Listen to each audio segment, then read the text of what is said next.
First of all, I want to give all praises to Yahweh Ba'Shem Yahweh Shai. Double honors to our apostles and elders, the great millstone, and shalom to the elect. Basically, I just want to touch on something real quick on the statement that I made at camp. It was basically saying that that the Assyrians were Hamites pretty much, and also which in my mind I already knew about the Assyrians being Shem, coming from Shem. However, when it's stated here in the scriptures that Assyria was basically in Shinar, which we know today is Babylon, or the land of Iraq today. All right, so basically, I just want to touch something. I just want to go into the scripture which I was talking about pretty much. And we'll just read verse 6, just Genesis chapter 10, verse 6. And the sons of Ham, Cush, and Mizraim, and Phut, and Canaan. All right? I'm going to jump down. It says, out of the land went forth Ashur, and builded Nineveh, the city of, verse 10. In the beginning of his, verse 9. And was a mighty, I'll just go to verse 7, read it down. And the sons of Cush, Sheba, and Havilah, and Sabta, and Raamah, and Sabteka, and the sons of Raamah, Sheba, and Dedan. And Cush begat Nimrod, and he began to be a mighty one in the earth.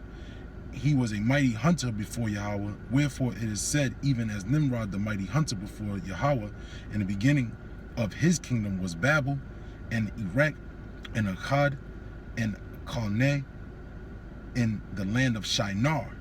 Out of that land went forth Ashur, which is Assyria, the interchangeable, and built of Nineveh in the city Rehoboth and Calah.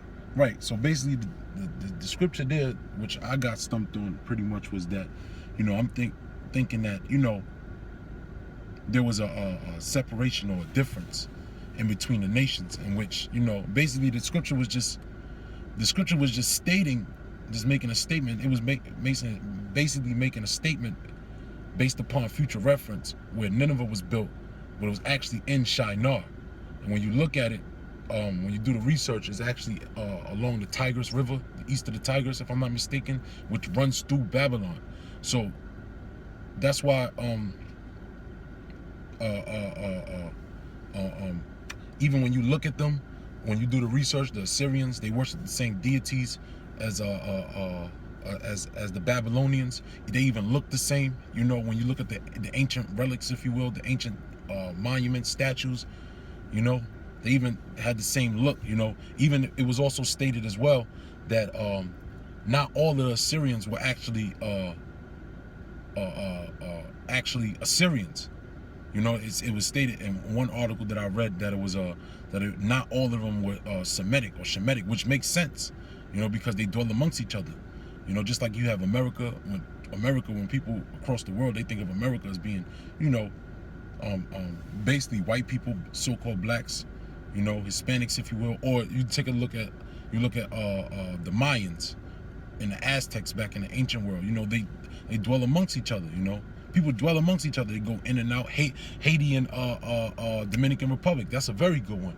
They dwell amongst each other, even though some of them are Levi, some of them are Shemayawan, which is Simeon. So it was just a misunderstanding. I had to go back and a brother actually corrected me, post camp, so I had to go back because I was fully convinced in it, and I thought I was right, but I was actually wrong, because basically, again, the scriptures is stating that Nineveh was built in Shinar, not that they were actually Babylonians. Because when you read, basically, Ashur, chapter 10, Genesis 10 and 22, the children of Shem, Elam and Ashur, and Arphaxad, Lud, and Aram. See? And they dwelt amongst each other. Let me see something. I'm going to get this real quick. This is Daniel chapter 7. Excuse me. Right, Daniel chapter 7. Start at verse 2. And Daniel spake and said, I saw in my vision by night, and behold, the four winds of the heaven strove upon the great sea, and four great beasts came upon the sea, diverse from one diverse one from another. The first was like a lion and had eagle's wing.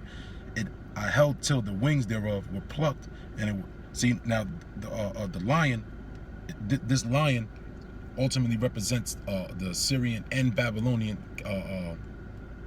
rulership. It says the first was like a lion and had eagle's wings. The eagle's wings represent the Assyrian rulers. I forget what their god name was. Let's see if I right. Well, I don't have my Salaki. I don't have the notes right here with me, but I forget the name of the god. I'll post it on the comment board, Lord will. You know the name of their god, who there was, and it had the representation of a eagle. You know, moving forward, it says I beheld the wings were plucked, and it was lifted up from the earth and made strong, and made to stand made stand upon the feet as a man. And that represents the Babylonian rulership, which they were very witty. You know, they were very wise, so to speak. You know, continuing on, it says the feet as a man, and a man's heart was given unto him. And that's where it represents the wisdom of Babylon. The man, it said, the lion had a heart as of a man, which represents the wisdom, you know. Right. So yeah, that's pretty much it, man. You know, it was just I misspoke. Scriptures say there's one that's slipping with his tongue, but not in his heart. You know, I didn't try to wing it. I had a misunderstanding of the scriptures. All right. With that, I will say all praise to Yahweh Bashim Yahweh Shai, double honor to our apostles and elders of Great Millstone. Shalom to the elect.